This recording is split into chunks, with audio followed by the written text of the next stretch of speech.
because Chesed is so much what the Jewish people are all about. It's the fabric of what our nation really represents and what we really stand for. So that's what I'd like to talk about this evening.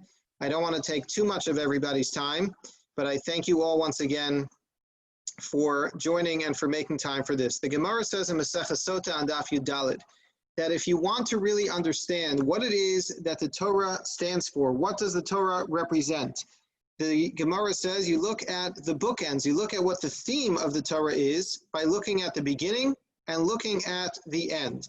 And the Gemara there tells us, Torah tchilasa gemilas chasadim, v'sofa gemilas chasadim. The Gemara says that the very beginning of Torah tells us that HaKadosh Baruch Hu was Gomel Chesed.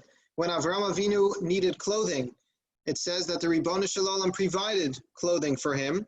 And at the very end, the bookend of the Torah on the other end is that HaKadosh Baruch Hu once again does Chesed. When Moshe Rabbeinu needs to be buried, the Ribono Shel Olam himself goes out of his way to bury and be involved in Moshe Rabbeinu's burial. And from here we learn that this is really what the Torah is all about. If you want to know what is the underlying objective of all of Torah that we study, you can boil it down to this one point, and that is the Torah is all about being a Torah's Chesed. The Torah wants us to be charitable people who care for one another and who are very giving and selfless in the way that we interact with other people. The Gemara says in Maseches Yevamos, in fact, that a hallmark, signature characteristic of the Jewish people is that if somebody looks at an individual and sees that they are Rachmanim, Baishanim, Vigomle Chasadim, that is one of the hallmark characteristics. That is supposed to be a recognizable trait to a Jewish person because it's understood and it's expected that a Jewish person has compassion, that a Jewish person has an understanding of other people's needs, and that a Jewish person reacts and responds to the needs of others by giving of themselves, by doing chesed. And that's why the Gemara says in Maseches Sota as well, that we have an obligation, Acharei Hashem Elokecha Telechun. The Gemara says we have an obligation to follow in the ways of HaKadosh Baruch Hu. Now says the Gemara, how can I follow HaKadosh Baruch Hu if the Torah tells us, Ki Hashem Elokecha Eish Ochlahu? I'm not allowed to go in such close proximity to HaKadosh Baruch Hu, maybe I will be consumed by God's presence. So what does it mean that I should be close to the Ribono Shel Olam? Rather, says the Gemara, what it teaches us is Lahaloch achar midosav shel HaKadosh Baruch Hu. We have to try and emulate, we have to try and follow the example that the Ribono Shel Olam himself lays out for us. And that is that HaKadosh Baruch Hu, even though it's beneath his dignity to lower himself and to provide for us and to provide for all of humanity, that is what he does, and he does it with pleasure. And says the Gemara, that is what we are all expected to do as well. That HaKadosh Baruch Hu is Malbish Arumim, HaKadosh Baruch Hu is Kover Mesim, HaKadosh Baruch Hu is Menachem Avelim. All of that is part of just one chesed. All of that is part of what we all are expected to do and what just one chesed gives us the availability and opportunity to do. How many people are there that want to do good and just simply don't know how to access it? How many people are there in the world? And I would say of the 55 people on our call now, there are many who have time here and there and who just don't know how to spend it in the most meaningful way possible. Everybody has some spare time. Imagine if you knew that you can click on one button, and by clicking on that, you would know that there's an almana in your neighborhood who can use some help on a Friday afternoon getting her packages, getting something that she needed. Imagine if you knew that there was somebody who was sitting Shiva who didn't have a way to get the Shiva chairs on their way back from the Beis HaKvaros, and all of that would be posted, and all of that would be sent directly to you, and by location, they would find on your cell phone what is the closest location to where you are and how you can do a chesed. Like you mentioned before, the same idea that we have with International Hatzalah, that we can find a member. What a great gift that we have that we're able to tap into that. How many lives has it saved? Imagine how many lives this would save. Gemilas Chasadim is not just a nice, fluffy idea. Gemilas Chasadim is saving and uplifting the lives of others. And that is what just one chesed gives us all the opportunity to be a part of. And that's why I am proud and I feel it's a privilege to not only speak this evening, but this to be my second evening of chizuk and fundraising for Just One Chesed. I remember we did it last year, Joe, as well in your parents' home. And I have fond memories from that. I think we packed up Shabbos boxes together. I think that's what it was all about. But that was when the infant stages of Just One Chesed. now we're off the ground and we have a lot to talk about. So Rabbeinu Yonah writes in the Sefer Sharei Tshuva. Rabbeinu Yonah is one of the greatest of the Rishonim. And he says that there are many mitzvos that ein ha'olam nizharim bahem. There are many mitzvahs in the Torah that people just overlook, that people don't pay full attention to. People sometimes neglect. And says Rabbeinu Yonah, we can all think of mitzvahs that we may not pay full attention to, but he says, in my opinion, there is a mitzvah that is min hachamuros. There is a mitzvah that is a very important one that people just do not pay enough attention to. And that, says Rabbeinu Yonah, is the mitzvah of gemilas chasadim. Interesting. We're a charitable, giving, loving, sensitive, caring people. And yet, says Rabbeinu Yonah, there are so many individuals who don't pay enough attention to gemilas chasadim.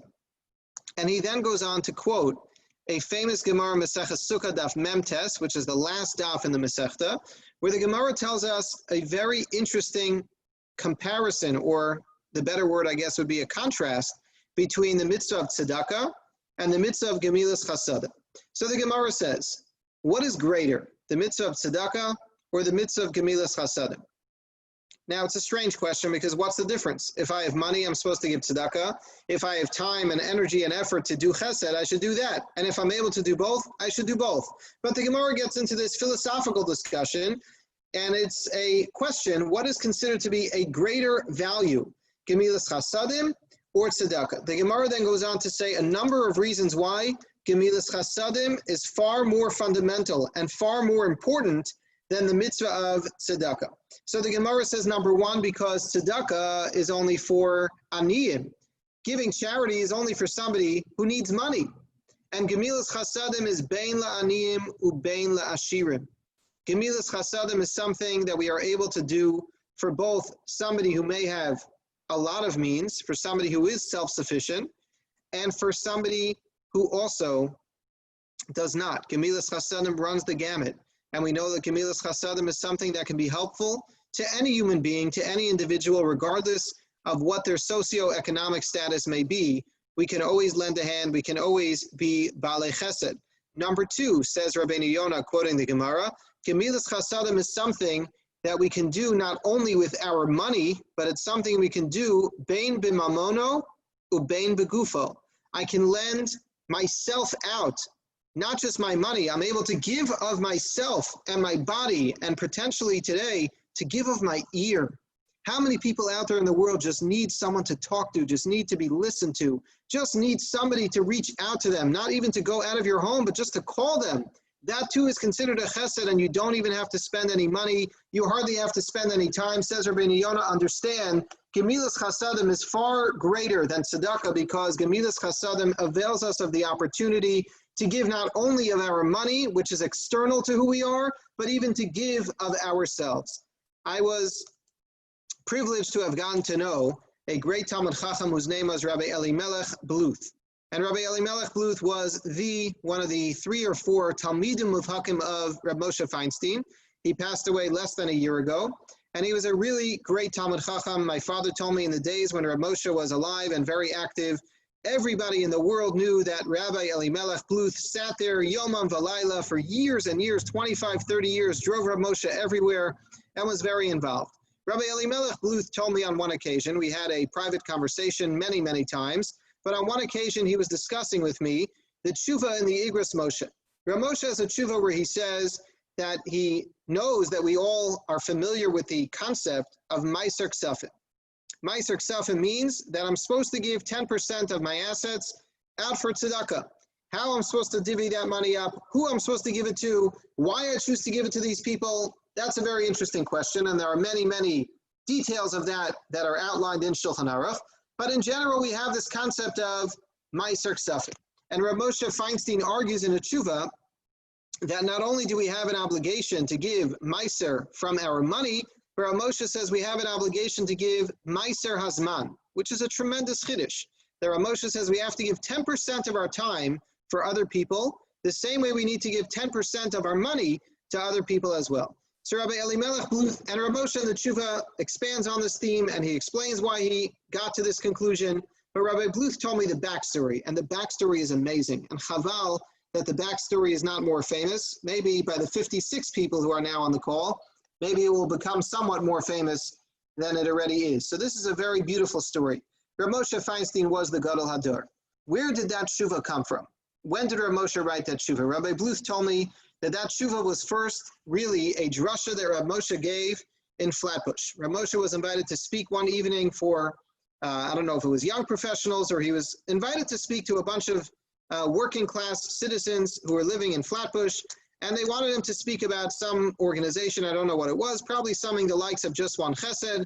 And there was Rav Moshe giving his drasha, and he got up and he said that he would expect that everybody in the room is going to be willing to donate 10% of their time for activities that are involved with Chesed.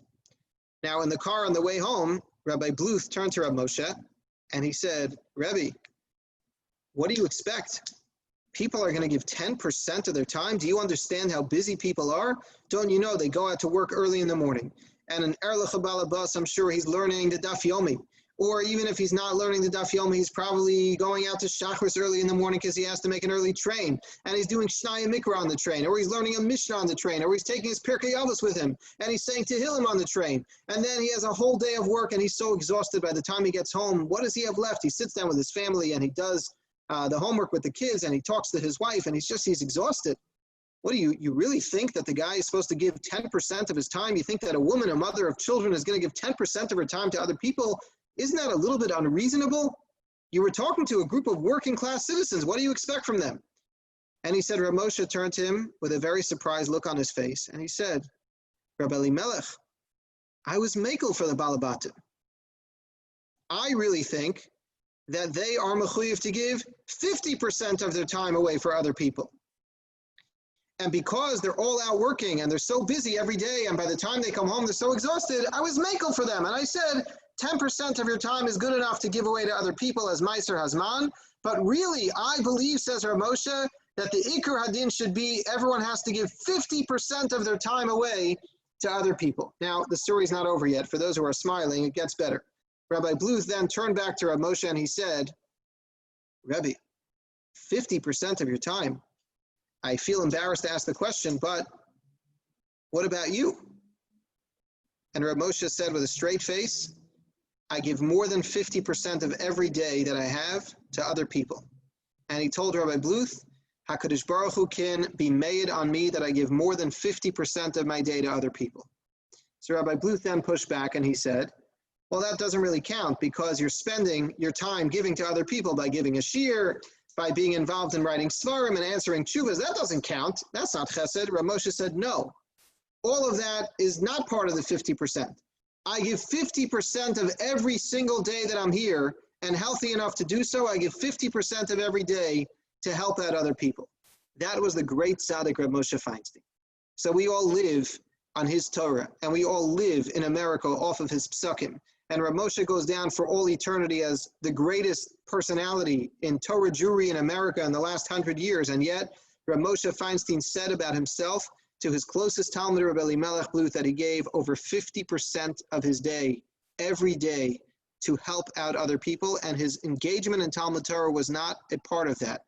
And Rabbi Bluth told me, he said, this is unsubstantiated, but he said he has a feeling that this is why Rav Moshe was given the great gift of Siyata D'Shmaya. He told me that Rav Moshe's Igros Moshe, which we all live off of, which the entire America really has been built upon. Rav Moshe wrote those shuvas. When somebody asked him a question, he sat down between Mincha Marav, he wrote a responsa, and he never corrected a word that he wrote. Everything that's printed in the Igros Moshe is from the original letter that Rav Moshe wrote. He didn't send it to an editor back and forth and change it. No. Everything was exactly the way it was supposed to be. And Rabbi Bluth said, that's unbelievable. If you've ever encountered anyone who writes a book or any sefer, they check it over so many times until they get it right. And he said he felt that Rav Moshe, because he gave so much to the klal, because Rav Moshe was so selfless, because he cared only about everyone else, did he have that gift of Siyata D'Shmaya, that everything he wrote was so clear and was correct and didn't have to be checked over later on, and everything was just perfect. That was the great tzaddik Rav Moshe, but it's an amazing story. We're all familiar that Rav Moshe writes 10%, and that's what we have an obligation to do. But Rav Moshe says, as far as he's concerned, he feels it's 50% that we are all mechuyev to give to other people. You know, every year we're already thinking about the Yom Noraim, And I know that this Shabbos we're going to bench Rosh Chodesh Elul, and it's a time for us to start thinking about what we're going to take upon ourselves for the coming year. And taking upon ourselves doesn't mean saying that we're going to set big and lofty goals. Maybe sending ourselves a message that doing just one chesed a day is a lofty enough goal. That we should just think about one extra thing that we can add to our day is something that will be meaningful. And every year before Yom Noraim, there are people in my shul who ask all kinds of questions. They want to go to this rabbi's grave and that kever, and they want to travel to Europe to go visit someone. They want to daven by them, or they want to run around to this tzaddik for a bracha, or they want to go to this rebbe, and they want to have all kinds of skulas, and whatever it is, everyone has very nice ideas, and it's all fine and dandy, and it's all wonderful. However, I think the greatest skula in the world is what we're told in Chazal. And what we're told in Chazal is the following. Kol ha-merachim al habrios merachamim alav min hashamayim. You want HaKadosh Baruch Hu to have mercy on you. You want the Ribbono Shel Olam to feel compassion and sensitivity toward everything that you want in your life. Then says the Gemara, Kol ha-merachim al habrios merachamim alav min hashamayim. If you can find somewhere inside of your heart to have compassion and understanding and sensitivity to other people, then HaKadosh Baruch Hu will do the very same. Like the Baal Shem Tov famously writes on the pasuk Hashem Tzilcha, that in some way HaKadosh Baruch Hu not only is our shade, which means Hashem Tzilcha, that He guards and watches over us, but writes the Baal Shem Tov, it means also that HaKadosh Baruch Hu is our shadow.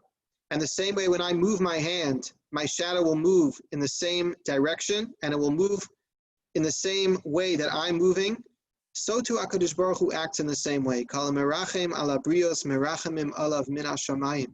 If I'm willing to act in a sensitive manner, if I'm willing to act in a caring and thoughtful way to other human beings, HaKadosh Baruch Hu will do the very same. What greater skula in the world can we have than just that? And when we think about Yom Noraim this year, we've had a very difficult year, and we all have to make some kind of change, some kind of Kabbalah, but maybe it's an opportunity just to think about this point. We want HaKadosh Baruch Hu to have Rachmanas on us. There are so many, unfortunately, this year who HaKadosh Baruch Hu did not have Rachmanas on. So many who have lost their Parnasa, so many who I've seen their Shalom Bayis has fallen apart and led to a divorce. So many people who are struggling on many, many different levels and having anxiety, and many who have lost their lives, and many who are sick. There's so much Rachmanas that we need. And perhaps taking the suggestion of Chazal would be the greatest gift, not to HaKadosh Baruch Hu, but the greatest gift to ourselves and our families. One of the great Gedolim in the early 1700s was Rabbi Yonasan Eibeshitz. Rabbi Yonasan Eibeshitz was one of the great Rabbanim in Poland. He later on became the Rav in the city of Prague, Altona, and Mainz, Hamburg. Those were the great communities there. And Rabbi Yonasan Eibeshitz was famously known for his sefer Yaretz Devash. And he has a penetrating comment, which really opened my eyes. We say every day in our Shemona Esrei in the very first bracha, we ask HaKadosh Baruch Hu to look over us, and we ask Him, Magen Avraham, the same way that you were the one who saved and looked after Avram Avinu, we ask you, HaKadosh Baruch Hu, to do the very same for us, and to always be there and look out for us. Right, Rabbi Yonasan Eibeshitz, and I'm going to read you his words because I cannot do justice by just quoting it, Baal Peh. So let me just read you his words. Ech yoiz ish lomar magin Avram. How dare a Jew get up in Shemona Esrei every day and say and demand that HaKadosh Baruch Hu treat me like Avram Avinu. V'hu einenu sam alev laleches be'ikvosav. If I don't do my part of the deal to act like Avram Avinu, how can I have an expectation that HaKadosh Baruch Hu is going to look after me like He did to Avram Avinu? Which means lerachem kol nidach. Avram Avinu took responsibility and looked after every terrible situation that was going on around him. He never shirked responsibility. He always stood up and did chesed. And to do chesed with everyone, says Rabbi Yonasan Eibeshitz. If we are not willing to take upon ourselves that commitment of Avram Avinu to be the great Balei Chesed and to be engaging with all those who we encounter, then how can we ask HaKadosh Baruch Hu every day that He should look after us, Magen Avraham, the same way He looked after Avram Avinu? We cannot expect that of Him if He cannot expect the same of us as well. The Chafetz Chaim writes in his Sefer Shem Olam, and it's an important work in general because the Chafetz Chaim there talks a lot about issues regarding Chesed. And there the Chafetz Chaim gives a suggestion where he says, Ma'od tzarich lizar shelo yechser lo midas hachesed afilu yom echad mimei chayav. Writes the Chafetz Chaim, the same way the Torah says, V'hagisa bo yomam v'layla, that men have an obligation to study Torah every morning and every evening, at least a little bit, something. We have to make time. And we all understand that, everyone on their own level. So to some people it means, I say Kriya Shema in the morning, I say Kriya Shema in the evening, that will suffice. I have no other time. To some people it means I'm going to make sure to do some kind of study of Torah every day. And today it's so much easier than it ever was. We have so many svarim in English and Hebrew and every language. We have so many opportunities. We could turn on, we can tune into anything online. We can get something on the web later on. It's something that just gives us such an open opportunity to study Torah. And that is something we have an obligation to do. And yet, says the Chafetz Chaim, that is insufficient. Because with the same way we have an obligation every day, v'hagisa bo yomam v'layla, so too says the Chafetz Chaim, we have an obligation every day to make sure that Chesed is also going to be something that we budget into our day. And he says, Adam tzarich lehisonen b'chol yom v'lomar, a person needs to ask themselves every single day, Oili shahalach hayom b'li Torah gemilas chasad. Says the Chafetz Chaim, every single day when we go to sleep, I need to ask myself, did I do a kind deed for another human being? Did I enhance someone else's life, even in a small way, but in a positive way? And if I can't answer that question, says the Chafetz Chaim, then it means that my day has a serious hole in it. It means that my day is lacking. I would say, by clicking on just one chesed, it could be 11 o'clock at night. Maybe I'll come up with something. Maybe I'll look at my day and say, you know, I really haven't been engaged with other people. I don't think I've helped anybody, but I still have the opportunity to do so because it's made so easy today. The same way Torah is made so accessible and easy for us, Chesed in our generation is made so easy and accessible for us as well. And then writes the Chafetz Chaim, as we know, we're now in the Shivat Nachemta. We think a lot about Geula, or at least we're supposed to, after we recover from the experience of Tisha B'Av. But writes the Chafetz Chaim, when the Mishnah says, Al Shlosha Dvarim Ha'olam Omed, Al Torah ve'al ha'avoda ve'al gemilas chasadim. Well, writes the Chafetz Chaim, as we know, Torah today is lacking because kimitzion teitzis Torah. We don't have the full experience. We don't all live in Eretz Yisrael. We don't have a Sanhedrin. We don't have Moshe Rabbeinu. We don't have Nevi'im. Torah is not the way it once was. Avoda, obviously, our davening is a very nice experience, but the real avoda, the real connection to HaKadosh Baruch Hu was when we had a Beis HaMikdash, when we were able to experience God in His glory, in His edifice, but that's not what we have. Well, what are we left with, says the Chafetz Chaim? We're left with Gemilas Chasadim, and that has not changed. Gemilas Chasadim is something that existed in the days of Moshe Rabbeinu, and the very same opportunity that we had then is what we have today as well. And this is something that the Chafetz Chaim really dwells upon in the Sefer Shem Olam. And I would encourage you, if you have an opportunity to look at that, I would encourage you to have a moment to take a look at that as well. Let me just close. I see we're almost out of time, and it's getting a little bit late. But let me close with the following thought. If you look at that Mishnah in Pirkei Avos, Shlosha Dvarim Ha'olam Omed, Al HaTorah ve'al Ha'avoda ve'al Gemilas Chasadim. For anyone who knows something about the Hebrew language, you'll be familiar with the fact that we have a concept called the Hey Hayediyah. Sometimes when there's a Hey in the beginning of the word, it highlights something unique, something unusual.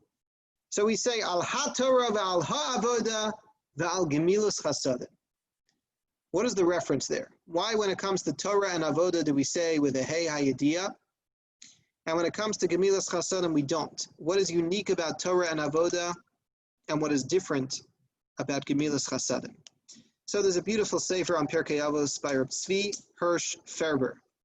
I am probably correct in assuming that nobody on this call has ever heard of him. I myself would have never heard of him either. But when I went to visit Los Angeles for the first time a couple of years ago to speak, I stayed by the home of Mr. and Mrs. Peter and Judy Faber, who live in California, and they were the ones who invited us. He is from England, and he grew up knowing this Reb Tzvi Hirsch Ferber, who is a great Talmud Chacham and a Dayan in London. And he bought me all of the Svarim of Reb Ferber. I have them in my home. They are beautiful Svarim. My father has them at home as well. I never knew what they were, but now I have my own set. I asked my father where he got his, and he said, well, the first time I went to California, Peter and Judy Faber got me a set of Rabbi Ferber's Svarim. So I guess they like him. But it's gone a long way, and he has really beautiful Torah in there. And Rabbi Ferber comments on this Mishnah the following. He says, when it comes to Torah, not every Torah that one studies is Torah's emes. There are unfortunately people in the world who give a Torah perspective that is not authentic, that is not correct, that is not real. So when we say that Torah holds up the world, it is only HaTorah. It is only when someone follows the authentic and legitimate values that Torah in its tradition have been given down to us represent. It is only then that that holds up the world. If somebody gets stuck with a school of thought that corrodes the lessons of the Torah and uses it only to their advantage, not to do the truthful teaching of Torah as it is supposed to be in its most pristine state, that is not something that holds up the world. That is something that is destructive. So the Mishnah here says, Al HaTorah, the only Torah that is sufficient, that holds up the world, that makes us better people, is when it is authentic and legitimate, real, Mesorah-filled Torah. Al HaAvoda, we look around the world and we see there are many people who serve many different things. There are even many people who serve God in a misguided way. Now, it's not our place to judge them, and we don't live life in a judgmental way, but not every avoda is considered to be authentic and legitimate. Not every connection to God, not every conversation that somebody has with God is assumed to be a real one that God appreciates. It has to be ha'avoda. It has to be when our service and our connection with God is also based on tradition, is based on the way Chazal taught us to do so, not on the way we feel is correct, not on what we think objectively, but it's something that Chazal have given us a tradition of how we're supposed to serve God. And that is what works. It is al ha-Torah ve'al ha-avoda. But writes Rav Ferber, when it comes to Gemilas Chasadim, there is no such thing as a good chesed or a bad chesed. There is no such thing as a chesed that is too big or too small. There is nothing that is considered to be a chesed that is significant or insignificant. Every single chesed is meaningful. If it helps fill a need for another human being, then it's meaningful. Doesn't matter if it's a Jew, if it's a non-Jew, if it's a man who's poor, a man who's rich, a male or a female. Doesn't matter who's providing the chesed, it doesn't matter who's accepting it. A chesed is something that holds up the world regardless of how I do it, regardless of why I do it. A chesed is something that is meaningful and is something that helps other people. It's something that we should take advantage of the opportunity to be involved with, because it's something that really holds up the world. We don't need a Mesorah on how to do chesed. Chesed is something that we see a need and we fill it. We don't anticipate other people filling it. We don't expect that it's going to be done by another member of our community. We expect that we are going to be the ones who have the strength and the clarity of vision to do what needs to be done to help provide for the deficiencies and the holes that we find in the lives of other people. David HaMelech says in Tehillim, Shamra nafshi ki chassid ani. David HaMelech writes that he asks HaKadosh Baruch Hu to look after him because he is a chassid. Now, what does that mean? HaKadosh Baruch Hu should look after him because he is pious. And Rav Hirsch writes in one of his Svarim, and he quotes it from a Gemara, that the definition of a chassid does not mean, obviously, a Hasidic Jew, and it doesn't even mean a pious individual. Rav Hirsch zeroes in a little bit more on what really defines the term chasidus. And he proves from the Gemara Maseches Brachos that a chassid is somebody who lives a selfless life. David HaMelech says, of all the things that I've accomplished in my life, I've been there for the people. I was the Melech Yisrael. I fought wars and I won. I did kibush haaretz. I did many things that enhanced the story of the Jewish people. But when I ask HaKadosh Baruch Hu to look after me, the one schus that I invoke is, Shamra nafshi ki chassid ani. God, I made myself a lifeless human being. A selfless human being. I made myself a person who always thought about everyone else and put them before myself. Well, I ask you, HaKadosh Baruch Hu, when I'm in a time of distress, when I'm in a time of need, Shamra nafshi ki chesed ani. Look after me as well, because my whole life was not about me, it was about your people. And I ask you to look after me because I'm not about myself, I'm about your people. When we go into the Yamim HaNoraim, when we start to think about Chodesh Elul and what it is that our lives will need for the coming year to be successful, one of the most important things that we ask HaKadosh Baruch Hu is Shamra Nafshi. There's so much danger lurking out our windows, right out our door. It's something we're all afraid of. It's something we have major concerns about. But we ask HaKadosh Baruch Hu, if there's one thing in our lives that we feel is deserving of your Rachmanas, it's Shamra Nafshi, look after me, Ki Chesed Ani. Because I have made a pledge and a commitment to be a selfless human being, to be a person who always thinks about the considerations of others, to be a person who always asks how they can contribute to the lives of others and further enhance them. And with that schus, we ask HaKadosh Baruch Hu to do the very same for all of us. So I thank you all for joining us this evening. I thank Joe once again for all of your efforts in Just One Chesed and in everything that you do to enhance our experience as a people in Chesed. And I wish all of you a wonderful Shabbos and a Ksiva v'chasima tova if I don't see any of you in the future. But I hope everything is well. And Thank you so much, Rabbi Shay. Unbelievable.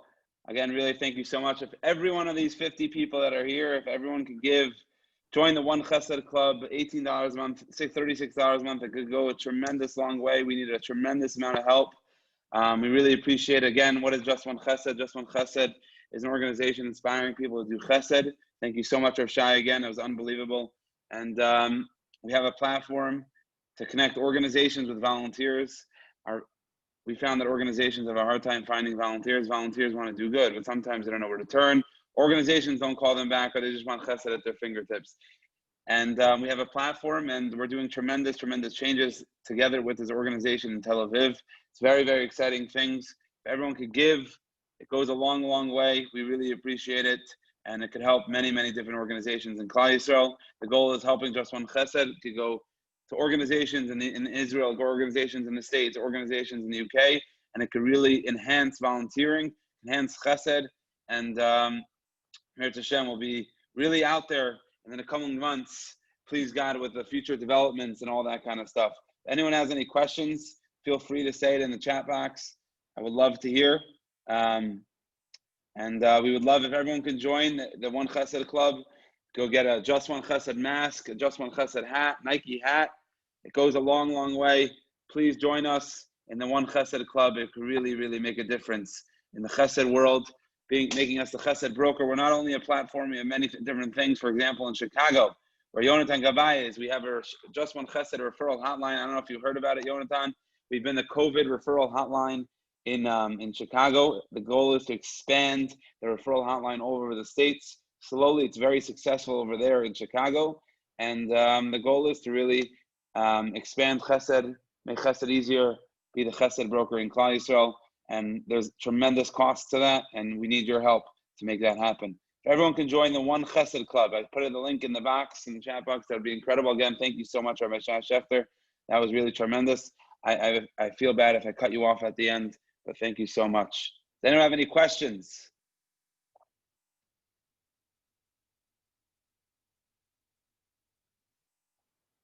Okay.